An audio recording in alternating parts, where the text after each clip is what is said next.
Telecom రంగంలో idea, Vodafone కంపెనీలు ఒక్కటి కాబోతున్న సమయంలో టెలికాం రంగంలో ఐడియా అతిపెద్ద కంపెనీగా అవతరించనున్న క్రమంలో ధరల యుద్ధం మరోసారి తెరపైకి వచ్చింది. ఐడియా, వొడాఫోన్ విలీనం పూర్తయిందన్న సమాచారం తెలిసిన వెంటనే జియో అతిపెద్ద ఆఫర్ ప్రకటించింది. ఔరా అనిపించింది.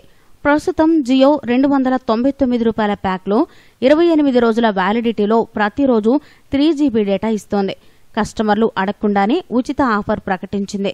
ప్రతిరోజు అదనంగా 1.5GB డేటా ఇవ్వనున్నట్లు తెలిపింది. అంటే నెలకు ₹299 ప్యాక్ తీసుకుంటే 28 రోజుల పాటు ప్రతిరోజు 4.5GB డేటా లభించనుంది. అంటే మొత్తంగా 126GB డేటా పొందనున్నారు కస్టమర్లు. మరి ఏ ఇతర కంపెనీ నెట్వర్క్లోనూ ఈ ప్యాక్ రేటులో ఇంత డేటా ఇస్తున్న దాఖలాలు లేవు. డేటా ఎక్కువ ఉపయోగించుకునే వారికి జియోలో ఇది బెస్ట్ ప్యాక్ అంటోంది మార్కెట్.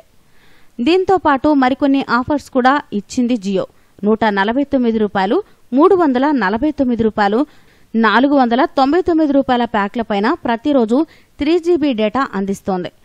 అంతేకాకుండా మై జియో యాప్ ద్వారా ₹300 పైన రీఛార్జ్ చేసుకునే కస్టమర్లకు ₹100 డిస్కౌంట్ ఇస్తోంది. అంతకంటే తక్కువగా రీఛార్జ్ చేసుకునే వారికి కూడా 20% డిస్కౌంట్ ఇస్తూ అందరికీ అన్ని ప్యాక్స్ పై ఆఫర్స్, డిస్కౌంట్ ఇచ్చింది జియో నెట్వర్క్. మీకు ఈ వీడియో నచ్చితే లైక్ చేయండి, మీ ఫ్రెండ్స్ తో షేర్ చేసుకోండి, కానీ సబ్స్క్రైబ్ చేయడం మాత్రం మర్చిపోకండి. Thanks for watching.